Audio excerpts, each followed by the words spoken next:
Okay, so my first love is The Bodyguard from 1992, starring Kevin Costner, of course, Whitney Houston, Gary Kemp. Quick logline: a former Secret Service agent takes on the job of bodyguard to an R&B singer whose lifestyle is most unlike a president's. What? Okay. Okay. That's okay. Directed by Jackson and written by Lawrence Kasdan, a name that we will hear several times on this podcast, I That's think. right. This is at least my first memory of a movie that has Kevin Costner in it, but I think it has more to do with Whitney Houston and the music, because this is an all-timer in terms of soundtracks goes. I mean, each of these songs is absolutely incredible. And it's sort of at the height of, I guess, both of their powers, because Costner is coming out of this amazing run of movies. Hmm. Whitney Houston, obviously one of the biggest stars in the whole world, trying her hand at movies. But as a movie, I think this movie is okay in terms of its storyline and depictions. But I think what really stands out is the chemistry between the two of them.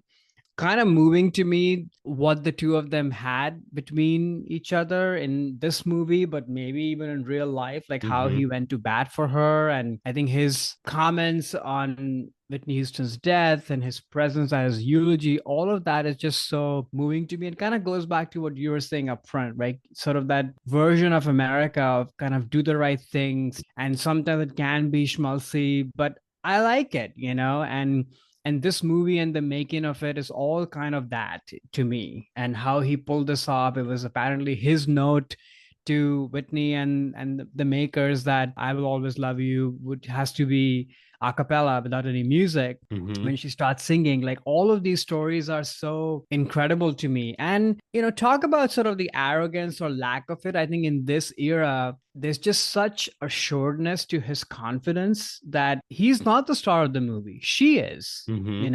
And she's Hmm. the one who wins the movie. She's really great, even as an actress. And it's great casting. Like, you want somebody who's just so famous and so good in real life that you're immediately drawn to them. And Whitney is a powerhouse, on and off screen, right? Like, you Hmm. just cannot not be enveloped by her charm and her beauty and her talent, like all of it, right? And that's what the movie is too, that he's sort of slowly getting enveloped by that. And all he has to do is sort of show up and look great, and but also have this push and pull with her in terms of chemistry, and how he's a sort of hard edge person who then starts to kind of dissolve a little bit as the movie goes on. And I mean, all their scenes together, the first date that they have, like, there's such memorable scenes. But yeah, curious what you thought of this movie, and had you seen it before? So I had not seen this before. Oh, really? Yeah, I as much of a Kevin Costner fan as I was growing up, and even to this day, this just never I just Hmm. never checked it out. It's funny, actually. This reminds me of the discussion we had. I can't remember the topic we were covering, but we talked about the movie Rachel Getting Married, which I really liked, but the poster was so bad I never saw it. Eh. This is similar in that the haircut of Kevin Costner just turned me off. I didn't like how Mm. his hair was combed down in the front. I prefer his hair more back and to the left, if you will say, than the front comb over piece. So I didn't see the movie because of his hair. And I Wow. yeah, but now I finally did, and damn, this movie is fantastic. I was blown away by this. I just yeah, everything worked for me. And the strongest thing about this film, in my opinion, actually, was the script is so amazing. Like the way that they deliver the beats of the story, they set things up, they're weaving in backstories in ways that feel organic to the characters. They're giving you like very subtle clues of like where Kevin Costner, his character came from, what he is, what his motivations are.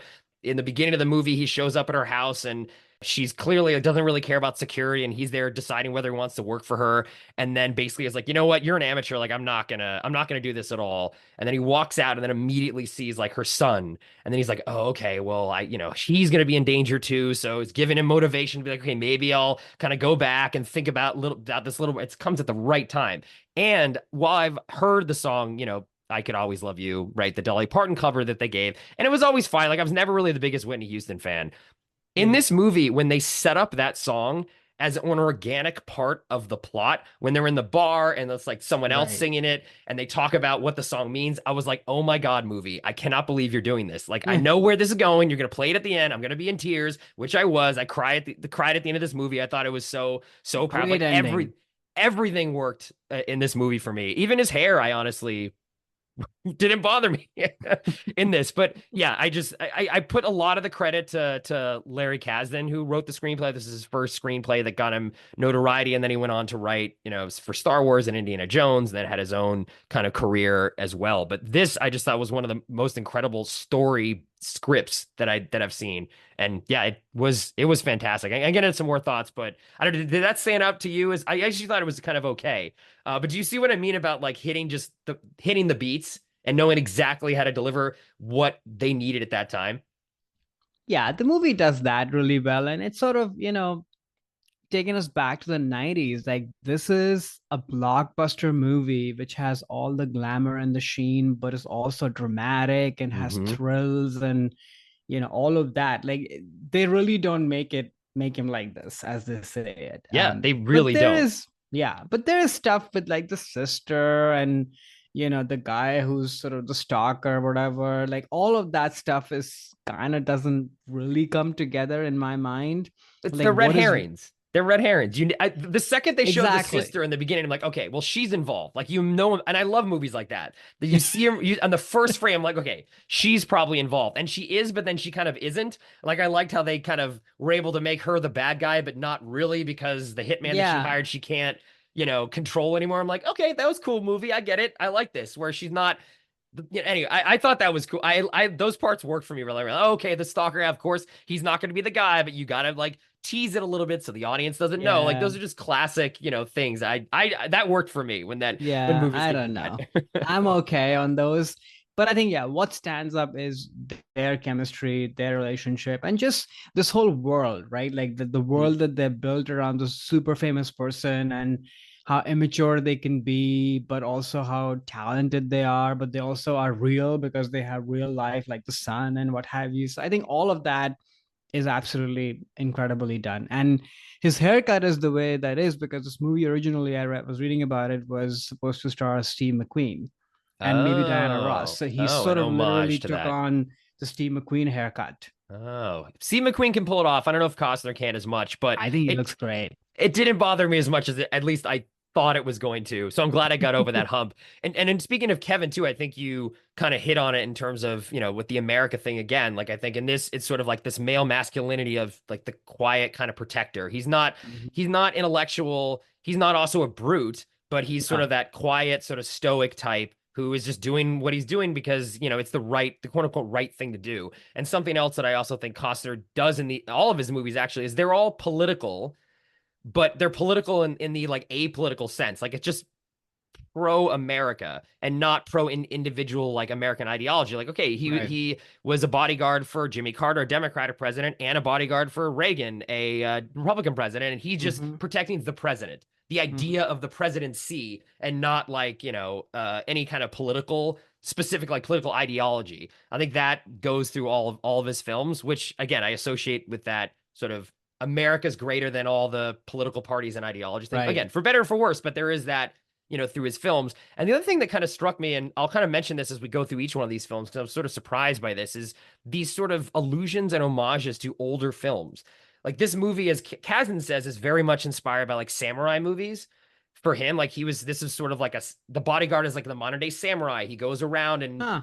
gets paid by protectors. And there's a scene in this movie where you see Yojimbo, the famous Kurosawa samurai film that he's watching. They show it in the movie as like a way to Right. really put a Yeah. hat on that. And I'm like, oh, so Costner knows Hollywood history and he's Yeah. paying homage to an older movie, which surprisingly I noticed in most of the other of these films that we're going to cover today, especially the ones that he have a lot of creative control over. Like he tips his hat to classic Hollywood, and I think that just goes to show like he's just a big fan of Hollywood, the medium, and movies. And I Yeah. like when that can be done in a tasteful way and not just sort of hitting you over the head over like, oh, we're Right. watching this, but it's like, no, we're going to put this in here and just kind of tip our hat to that. So I thought that was cool. And it makes that whole scene with the sword sort of work a little bit better too when they're kind of having this Right. flirtation over this samurai sword. It's like, okay, he's supposed to be a modern day samurai. And Yeah, and the samurai doesn't get the girl at the end, like in this movie True. too. I think Yeah. that works. So yeah, I'm glad I finally saw this. I think if I saw this again, I'll like it even more. It was like at the first time, I can't immediately be like,